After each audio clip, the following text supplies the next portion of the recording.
Hello my dear students, कैसे हैं आप सब। आई होप सब अच्छा कर रहे होंगे। तो बच्चों, आप लोगों की डिमांड आ रही थी कि सर आप ये बता दीजिए कि कौन कौन से टॉपिक जो हैं वो डिलीटेड हैं।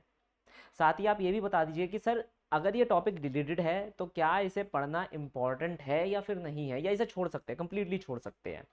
ठीक है। तो यहाँ पर मैंने कंपैरेटिव स्टडी करी है पुराने सिलेबस की, नए सिलेबस की। डिलीटेड टॉपिक्स यहाँ पर मैंने आपको रेड कलर में लिख कर दे दिए हैं, और ये भी बता दिया है कि भाई क्या ये टॉपिक पढ़ना ज़रूरी है या कंप्लीटली छोड़ सकते हैं, इसे पढ़ने की हमारे को कोई ज़रूरत नहीं है। तो मेरा नाम है अनमोल कुमार माय डियर स्टूडेंट्स, और लेट अस स्टार्ट विद पहला चैप्टर। हमारे पास क्या है? Physics and measurement. अगर इस चैप्टर के अंदर आप देखोगे तो ध्यान रखना कि भाई इसमें से एक्यूरेसी और प्रिसीजन ही डिलीट हुआ है, उसके अलावा कुछ और चीज़ यहाँ पर डिलीट नहीं हुई है। लेकिन ध्यान रखिएगा, मैंने हर चैप्टर के अंदर जो 18 एक्सपेरिमेंट्स आपको मिले हुए हैं, यूनिट नंबर 20 जो उन्होंने डिस्क्राइब कर रखा है अपने ब्रोशर के अंदर, वो मैंने हर एक चैप्टर के अंदर लिख दिए हैं विद द सीरियल नंबर के साथ लिखे हुए हैं। Is that clear? तो वो जो 18 एक्सपेरिमेंट है वो मैं लास्ट की स्लाइड में नहीं दिखाने वाला, वो मैं हर एक चैप्टर में दिखाने वाला हूँ कि देखो ये जो एक्सपेरिमेंट है ये इस चैप्टर से रिलेटेड है। तो यहीं पर आपको एक्सपेरिमेंट्स भी पता चलते रहेंगे जो येलो कलर में लिखे गए हैं। अब भले ही ये टॉपिक डिलीटेड है, लेकिन आप एक्सपेरिमेंट परफॉर्म कर रहे हो तो इन टॉपिक्स को पढ़ना ही पड़ेगा। तो ये एक तरीके से तुम बोल सकते हो डायरेक्टली डिलीटेड है, लेकिन इनडायरेक्टली पूछे जा सकते हैं, क्योंकि ये एक्सपेरिमेंट आप कर रहे हो, रिलेटेड फॉर्मूला आएगा और रिलेटेड टर्म्स का यूज भी चलता रहेगा। वर्नियर कैलिपर यहाँ नहीं लिखा, स्क्रू गॉज यहाँ नहीं लिखा, लेकिन बिल्कुल इस पर सवाल आएंगे ही आएंगे। इस बार भी आया था, हर बार आते रहेंगे। Is that clear? तो इन दोनों को भी करके हमें रखना ही है। नेक्स्ट अगर हम देखें, काइनेमैटिक्स सबका सबसे ज़्यादा फेवरेट होता है, इसमें से कुछ भी डिलीट नहीं हुआ है। एनएलएम के अंदर अगर हम देखें तो कुछ भी डिलीटेड हमें दिख नहीं रहा, कुछ भी यहाँ पर डिलीट नहीं हुआ है। सिमिलरली वर्क पावर एनर्जी के अंदर भी कुछ डिलीटेड नहीं है। लेकिन अगर हम रोटेशन के अंदर आ जाते हैं तो रोटेशन के अंदर जो सेंटर ऑफ मास है, रोटेशन क्या बोलना, आरबीडी बोलते हैं, रिजिड बॉडी डायनेमिक्स। तो इसके अंदर स्पेसिफिकली जो हमारे पास सेंटर ऑफ मास है उसके अंदर ये टॉपिक डिलीटेड है, momentum conservation and centre of mass motion, centre of mass of uniform rod. ये तीन टॉपिक हमारे डिलीटेड हैं। लेकिन एक चीज बता दूं, जैसे ये है ना मोमेंटम कंजर्वेशन, अब एनएलएम में तुम मोमेंटम तो पढ़ोगे, तो मोमेंटम कंजर्वेशन भी थोड़ा बहुत पढ़ोगे भाई, प्रीवियस ईयर में इतने सारे क्वेश्चन आ चुके हैं, करवा चुका हूं। तो वहां पर से आपको वो टॉपिक आ जाएगा। तो डायरेक्टली ये इस चैप्टर में डिलीटेड है, लेकिन इसका मतलब ये नहीं है कि भैया ये एनएलएम के अंदर भी डिलीटेड हो जाएगा। No sir. Is that clear? ये डिलीटेड है, ये डिलीटेड है, चलेगा, लेकिन ये डायरेक्टली यहाँ पर डिलीट करा गया, लेकिन इनडायरेक्टली ये पीछे के चैप्टर से रेफरेंस लेकर आ सकता है। तो ये तो पढ़ना ही पढ़ना है, क्या? Momentum conservation. अब अगर एक्सपेरिमेंट को देखोगे तो यहाँ एक्सपेरिमेंट क्या है? Metre scale the mass of a given object by principle of moments. तो मोमेंट्स डिलीट नहीं हुआ है, वो आप क्लास में भी पढ़ोगे और वो एक्सपेरिमेंट में भी आ रहा है। तो ये दोनों चीजें कंसाइड कर रही हैं, तो मतलब ये भी आपका आ रहा है।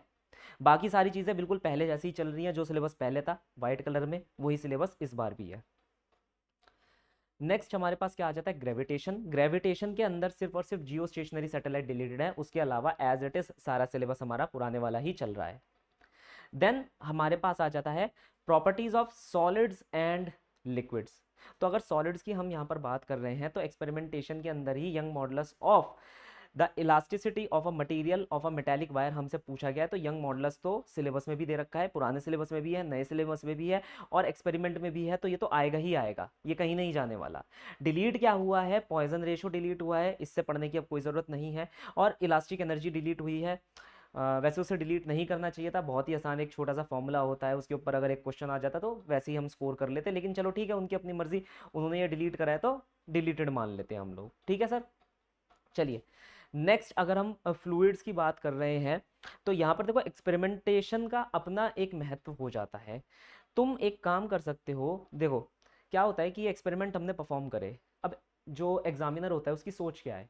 उसकी सोच है यार इस बच्चे ने इस टॉपिक पर एक्सपेरिमेंट भी परफॉर्म कर लिया है ना, अपना खुद का एक्सपेरिमेंट देखो। जैसे फॉर एग्जांपल यही वाला ले लेते हैं, coefficient of viscosity of a given viscous liquid by measuring the terminal velocity of a given spherical body, है ना कि नहीं? तो अब एग्जामिनर क्या सोचेगा, यार ये एक्सपेरिमेंट बच्चा परफॉर्म कर चुका है, सिमिलरली ये चीज़ मैंने यहाँ पर भी दे रखी है, अपने सिलेबस के अंदर भी मेंशन कर रखी है। तो बच्चे को फॉर्मूला भी पता होगा, बच्चे ने एक्सपेरिमेंट भी परफॉर्म कर रखा है, तो वाई नॉट कि इसी से हम एक क्वेश्चन बनाकर डाल दें। वो यही चीज़ देखता है। कि एक्सपेरिमेंट भी परफॉर्म्ड है, थ्योरी भी परफॉर्म्ड है, मतलब बच्चे की ग्रास्प इस टॉपिक पर तो होनी चाहिए, क्योंकि उसको आप सब कुछ दिखा दिया, प्रैक्टिकल व्यू भी दिखा दिया, थ्योरेटिकल व्यू भी दिखा दिया। तो यहाँ पर से वो कोफिशिएंट ऑफ विस्कोसिटी को एक हॉट टॉपिक मानकर रखेगा, टर्मिनल वेलोसिटी को एक हॉट टॉपिक मानकर रखेगा, है ना, स्टोक्सियन ड्रैग क्योंकि इसी से रिलेटेड है उसको एक हॉट टॉपिक मानकर रखेगा, बुयंसी हॉट टॉपिक मानकर रखेगा, सरफेस टेंशन में तुम्हारे पास सरफेस एनर्जी आ गई, हॉट टॉपिक मानकर रखेगा, एक्सेस प्रेशर हॉट टॉपिक मानकर रखेगा, स्पेसिफिकली यहाँ कैपिलरी राइज लिख रखा है, हॉट टॉपिक मानकर रखेगा, insufficient height rise of the capillary hot topic मानकर रखेगा। तो एक्सपेरिमेंट जो मैंने यहाँ दे रखे हैं, जो 18 एक्सपेरिमेंट यहाँ पर ही मैंने लिख रखे हैं, ये इसलिए भी लिख रखे हैं कि आपको पता चलता रहे ना कि भाई आपके हॉट टॉपिक्स कौन से, कंसाइड करके देख लो, वो तुम्हारा हॉट टॉपिक बन जाएगा, है कि नहीं। खैर मैं तो हेल्प कर ही रहा हूँ, मैं यहाँ पर बता रहा हूँ, अपना कॉपी पेन आप लोग निकाल कर रखिए, जो निकाल कर रखिएगा वो लिखता रहेगा। अब भाई यहाँ पर हीट ट्रांसफर के अंदर बहुत ज़्यादा विवाद हुआ कि सर एक बात बताइए, इन लोगों ने मेंशन कर रखा है heat transfer, convection, conduction and radiation, लेकिन यहाँ पर ये चीज़ जो है डिलीटेड है, ये पोर्शन मेंशन नहीं है। देखो इन लोगों ने क्या करा था कि ये वाले जो पर्टिकुलर टॉपिक्स हैं ये उन्होंने पहले भी लिख रखे थे कि भाई heat transfer by conduction, convection and radiation होना चाहिए, लेकिन ये अलग से उन लोगों ने टॉपिक डाल रखे थे, तो इसके चांसेस नहीं है कि अब वो इस बार ये लोग पूछेंगे। Is that clear. तो ये अलग से ही उन्होंने मेंशन कर रखे थे, ये रेडिएशन के अंदर उन्होंने मेंशन नहीं करा था, तो ये अलग से मेंशन थे तो डिलीटेड मान लेते हैं हमने, ठीक है। फिर यहाँ पर ये एक एक्सपेरिमेंट है, specific heat capacity of given solid and liquid by method of mixtures, ये हमारे को देखना पड़ेगा, ठीक है। वो कैलोरीमेट्री जब हम पढ़ेंगे और सब चीज़ें हम करेंगे तो ये अपने आप ही वहाँ पर थ्योरी में भी कवर हो जाएगा और यहाँ पर भी कवर हो जाएगा, एक्सपेरिमेंट्स में भी कवर हो जाएगा। इज दैट क्लियर, ठीक है। चलिए नेक्स्ट पर आते हैं हम, थर्मोडायनेमिक्स। थर्मोडायनेमिक्स के अंदर हीट इंजन और रेफ्रिजरेटर बिल्कुल एक तरीके से चले गए हैं, खत्म हो चुके हैं, तो इन्हें पढ़ने की कोई ज़रूरत नहीं। स्पेसिफिकली बच्चे क्या करते हैं, coefficient of performance of refrigerator पढ़ने की ज़्यादा कोशिश करते रहते हैं, अब पढ़ने की कोई ज़रूरत नहीं है, छोटा सा वैसे तो फॉर्मूला ही था वो, ठीक है, एक ट्रिक लगाते ही हो जाया करता था, लेकिन चलो छोड़ो, अब जाने दो, अब नहीं है तो नहीं है। तो हीट इंजन और रेफ्रिजरेटर हमारे को नहीं पढ़ना, बाकी बेसिकली जो पीछे से चला आ रहा है उतना हमें याद करके रखना है। अब काइनेटिक थ्योरी ऑफ गैसेस में कुछ टॉपिक्स यहाँ पर ऐड हुए हैं, जो कि नाम के ऐड हुए हैं, पहले भी हम पढ़ते थे अभी हम पढ़ते हैं। अब जैसे फॉर एग्जांपल एवोगैड्रो नंबर है ना, या आरएमएस स्पीड के बारे में, तो यार ये तो हम पहले भी पढ़ते थे अब भी पढ़ते थे, कोई नई चीज़ नहीं है, ये तो नाम के लिए इन्हें बस ऐड कर दिया गया है ना। चल नेक्स्ट हमारे पास क्या है, ऑसिलेशन एंड वेव।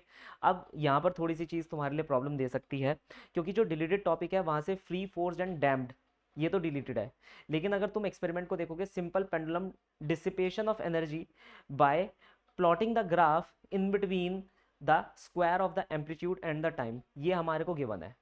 तो एक तरीके से अगर हम ध्यान से देखें, तुम्हें नहीं लगता ये डैम्ड के बारे में ही पूछ रहा है, भाई एनर्जी डिसिपेशन हो रही है तो एक तरीके से डैम्ड है, डैम्ड ऑसिलेशन ही तो हुआ वो, है ना। तो हमें ये मानकर चलना है कि डैम्ड इनफैक्ट यहाँ पर से डिलीटेड है, लेकिन हमें थोड़ा बहुत उसको पढ़कर रखना है, क्योंकि वो एक्सपेरिमेंटेशन में कहीं ना कहीं गिवन है। तो पढ़ लेंगे, 10 मिनट का होता है, उससे ज़्यादा इसमें कुछ होता नहीं है, एक छोटे से फॉर्मूले होते हैं वो हम पढ़कर रख लेंगे, भले ही ये डायरेक्टली रिलेटेड है लेकिन इनडायरेक्टली ये ज़रूर पूछा गया है। नेक्स्ट हमारे पास क्या आ जाता है, वेव मोशन के अंदर जो सबसे ज़्यादा स्कोरिंग था उसी को भाई डिलीट करके बैठ गए हैं, डॉपलर इफेक्ट, एक ही लाइन का इसका फॉर्मूला होता है, एक ट्रिक लगाते ही सारे क्वेश्चन इसके सॉल्व हो जाते हैं, वही इस व्यक्ति ने क्या करा, डिलीट कर दिया। एक्सपेरिमेंट क्या है, speed of sound in air at room temperature using resonance tube. अब लोग कहते हैं कि भैया रेजोनेंस ट्यूब नहीं है, रेजोनेंस ट्यूब नहीं है, भाई देख यहाँ से देख ले, रेजोनेंस ट्यूब पढ़ना पड़ेगा, मैंने कुछ नहीं कहा है, उन लोगों ने कहा है, तो रेजोनेंस ट्यूब है, क्योंकि एक्सपेरिमेंट में मेंशन्ड है रेजोनेंस ट्यूब, तो उसका मतलब है वो सिलेबस का एक हिस्सा है। Is that clear. Speed of sound वगैरह तो सब ठीक है, ये तो हम पढ़ते ही पढ़ते हैं, मेथड्स निकाल रखे हैं, फॉर्मूले हैं हमारे पास, ये तो हम पढ़ते ही पढ़ते हैं, लेकिन रेजोनेंस ट्यूब यहाँ पर मेंशन कर दिया तो मतलब मेंशन कर दिया, उसे पढ़ना ही पड़ेगा, वो उससे हम भाग नहीं सकते, ठीक है। वर्ड अगर मेंशन्ड है तो ये समझ लो उस टॉपिक को पढ़ना है, बात खत्म, इससे आगे कुछ नहीं। नेक्स्ट हमारे पास इलेक्ट्रोस्टैटिक्स में कुछ भी डिलीट नहीं हुआ है।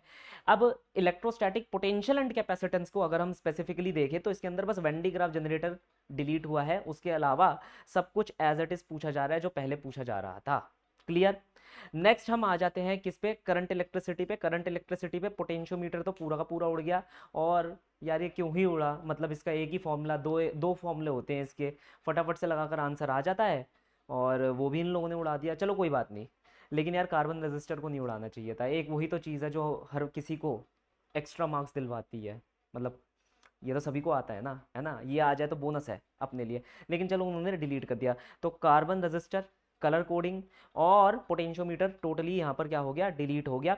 लेकिन ध्यान रखना, देखो resistivity of the material of the given wire using the metre bridge, ये अवेलेबल है। और मीटर ब्रिज भी यहाँ पर हमारे को दे रखा है, व्हीट स्टोन ब्रिज वगैरह सब हमसे पूछा गया है। देखो यहाँ पर मीटर ब्रिज लिखा है, व्हीट स्टोन ब्रिज लिखा है, तो मतलब हमारे पास इन दोनों से क्वेश्चन आने के चांसेस क्या हो जाते हैं, बढ़ जाते हैं। Resistance of a given wire using Ohm's law and resistance and figure merit of galvanometer by half deflection method, ये भी हमारे को गिवन है। तो हमें इससे रिलेटेड सारे फॉर्मूले पढ़कर रखने हैं। वैसे तो इसके अंदर बहुत सारे क्वेश्चन आ जाते हैं करंट इलेक्ट्रिसिटी के अंदर ही, लेकिन ध्यान रखना कि अब इसने यहाँ पर मेंशन कर दिया ना मीटर ब्रिज, तो ये एक हॉट टॉपिक हो गया। इसने यहाँ मेंशन कर दिया ना ओम्स लॉ, तो एक हॉट टॉपिक हो गया। अब ओम्स लॉ मेंशन हुआ है तो इनडायरेक्टली किरचॉफ अपने आप आ जाएगा, तो सर्किट को सॉल्व करने वाले डायग्राम ज़्यादा आने लग जाएंगे। जैसे टर्मिनल पोटेंशियल निकालो, इस रेजिस्टेंस के अक्रॉस वोल्टेज निकालो, काइंड ऑफ लाइक स्टफ हमारे पास आने लग जाएगा। ठीक है, तो ये हमें ध्यान में रखने हैं। बाकी इन दोनों को भूल जाओ, करने की कोई ज़रूरत नहीं है। Magnetic effect of current and magnetism के अंदर ये वो सिलेबस है जो पुराना सिलेबस था, उसी से कंसाइड कर रहा है। लेकिन अगर हम यहाँ देखें कि क्या क्या चीज़ें डिलीट हो गई हैं, तो वो मैंने यहाँ पर मेंशन कर रखी हैं, क्योंकि इतनी जगह यहाँ पर नहीं थी। ये पूरा का पूरा सिलेबस है आपके पास। ये डिलीटेड पोर्शन है, concept of magnetic field Oersted experiment delete हो चुका है सर। टोरॉयडल सोलेनॉइड डिलीट हो चुका है सर, टोरॉयड नहीं पढ़ना। अब बार मैग्नेट नहीं पढ़ना, magnetic field line bar magnet की अर्थ की नहीं पढ़नी। अर्थ मैग्नेटिज्म पूरा का पूरा डिलीट हो चुका है, मैग्नेटिक एलिमेंट पूरे के पूरे डिलीट हो चुके हैं। वैसे भी ये सरदर्द थे, कौन याद रख पाता है इन लोगों को, है ना। तो चलो कम से कम हमारा इतना सरदर्द तो खत्म हो ही गया। मगर बेचारा टोरॉयड नहीं डिलीट होना चाहिए था, एक ही तो फॉर्मूला होता है उसका, उसे लगा लगा कर हम कितने अच्छे से 4 मार्क्स स्कोर कर लिया करते थे, अब तो वो भी नहीं। चलो खैर, कुछ फ़ायदे हैं तो कुछ नुकसान भी है। EMI AC के अंदर कुछ भी डिलीट नहीं देखने को मिल रहा। देन हम आ जाते हैं इलेक्ट्रोमैग्नेटिक वेव के अंदर, nothing is being deleted over here. तुम्हें फिर से सारे के सारे स्पेक्ट्रम को रटना पड़ेगा, है ना। बड़ी बेकार बात लगती है, लेकिन क्या करें, तुम्हें ही रटना है, मुझे नहीं रटना। अच्छी बात तो ये है। आ जाओ अब इस पर, ऑप्टिक्स के ऊपर। अब देखो ऑप्टिक्स के अंदर ये तो हमारे पास एक्सपेरिमेंट है, इसके अंदर हम थोड़ी सी देर बाद बात करेंगे। पहले ये देख लेते हैं कि भाई लाइन लगाकर इसके अंदर क्या क्या डिलीट हो रहा है। ठीक है, याद है तुम्हें ये वाला topic, dispersion of light through the prism, कितना ज़्यादा हमें इसके फॉर्मूले को रटना पड़ता था। डिलीट हो गया सर, खुशी बनाओ इस चीज़ की। Combination of lens and mirror, तो अब तुम खुश हो रहे होंगे यार, कॉम्बिनेशन ऑफ लेंस गायब हो गया, कॉम्बिनेशन ऑफ मिरर गायब हो गया। नहीं नहीं नहीं नहीं नहीं, वो गायब नहीं हुए हैं, वो है। लेंस लेंस मिरर मिरर रहेगा, लेकिन लेंस प्लस मिरर का कॉम्बिनेशन आपका गायब हो चुका है, तो ये खत्म हो गया। Scattering of light blue colour of the sky, reddish appearance of the sun at the sunrise and sunset, जो हमारा बहुत पुराना टॉपिक था, बचपन से ही हम पढ़ते आ रहे थे, वो भी अब क्या हो चुका है, डिलीट हो चुका है। ऑप्टिकल इंस्ट्रूमेंट में human I image formation and accommodation, correction of I defect, myopia, hypermetropia using the lens, ये हमारा डिलीट हो चुका है। अच्छी बात है, तुम बायो में ही पढ़ोगे अब क्या होता है ये सब, हाइपरमेट्रोपिया, मायोपिया। ठीक है, अच्छी बात है, हमें तो छुटकारा मिल गया। खैर कुछ नया नहीं पढ़ना पड़ेगा अब।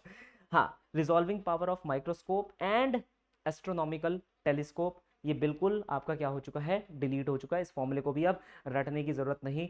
तो एग्जाम के एक दिन पहले बैठकर जो हम यही फॉर्मूले रटते रहते हैं कि भाई क्योंकि हमें पता है कि हम इन्हें भूल जाएंगे, तो अब इन्हें रटने की कोई ज़रूरत नहीं है। अब एक चीज़ और देख लेते हैं कि यहाँ पर एक्सपेरिमेंटेशन जो है वो बहुत ज़्यादा इंपॉर्टेंट हो जाती है। देख रहे हो, यहाँ पर से शुरू करते हैं हम। The plot of angle of deviation versus angle of incidence for a triangular prism, ये प्लॉट आपको थ्योरी में भी पढ़ाया जाता है। इससे डरने की कोई ज़रूरत नहीं है, ये थ्योरी में भी पढ़ लोगे तो वहीं पर आ जाएगा। तो ये थ्योरी में कंसाइड हो रहा है तो ये वहाँ कवर हो जाएगा, इसमें कोई टेंशन लेने वाली बात नहीं है। Focal length, convex mirror, concave mirror, convex lens using the parallax method. अब देखो कन्वेक्स मिरर, कनकेव मिरर, ठीक है, ये तो हम कर लेंगे, इसमें कोई टेंशन वाली बात नहीं होती, क्योंकि एक नॉर्मल सा न्यूमेरिकल आ जाएगा, उसे हम डील आउट कर लेंगे।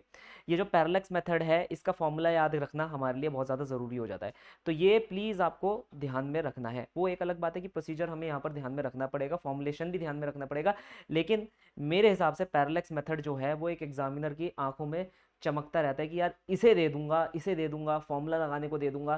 क्यों? क्योंकि बच्चा ये सब कुछ पढ़ लेता है, ये कुछ चीज़ें हैं जो छोड़ जाता है, तो वो सोचेगा कि यार ये एक हॉट टॉपिक है, वाई नॉट मैं इसे ही यहाँ पर पूछूं।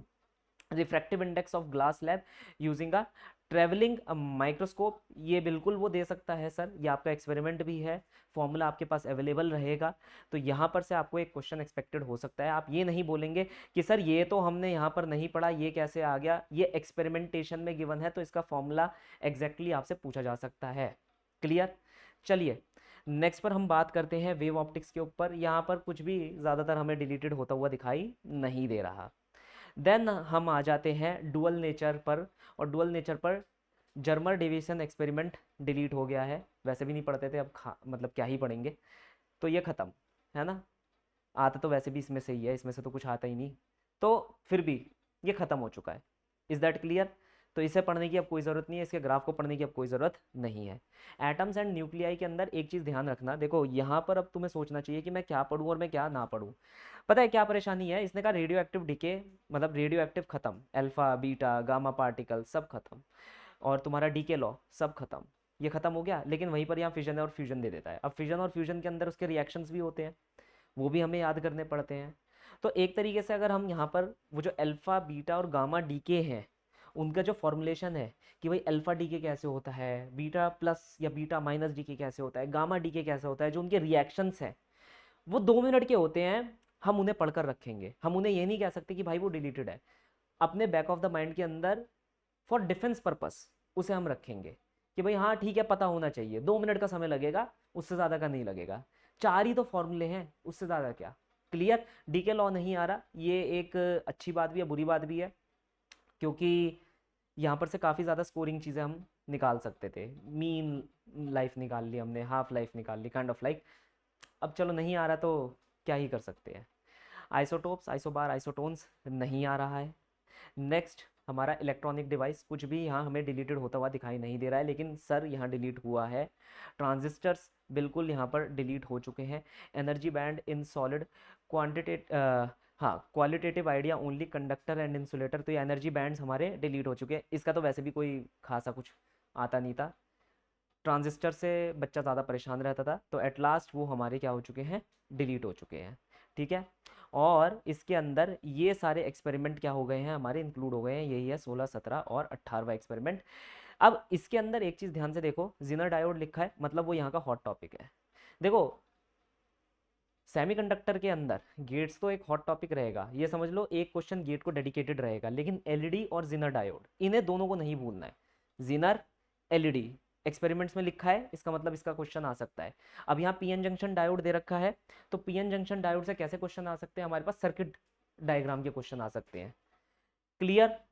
Is that clear? तो ये 3 एक्सपेरिमेंट दे रखे हैं, इससे जितने भी क्वेश्चन हम क्वेश्चन बैंक के अंदर वगैरह के अंदर देखें कहीं से भी किसी भी रेफरेंस से, तो वो सारे क्वेश्चन हमें करते जाने जो इन तीनों से कंसाइड कर रहे हैं, apart from this logic gates, क्योंकि लॉजिक गेट्स तो चलो ठीक है आएगा ही आएगा, उसको तो कोई रोक नहीं सकता है। Is that clear? तो बच्चों बस आज के लिए इतना ही। तो ये थे सारे डिलीटेड टॉपिक्स, यही तुम्हारे पूरे के पूरे 18 एक्सपेरिमेंट्स भी थे, जो कि मैंने हर एक चैप्टर में यहाँ पर क्या कर दिए हैं, बता दिए हैं, और साथ ही साथ ये भी बता दिया है कि उस एक्सपेरिमेंट में से एग्जामिनर का माइंडसेट क्या हो सकता है कि वो क्या देना पसंद करेगा और क्या देना पसंद नहीं करेगा। तो मिलते हैं आपसे नेक्स्ट वीडियो में, तब तक पढ़ते रहिएगा और इंटरेक्ट करते रहिएगा। Thank you.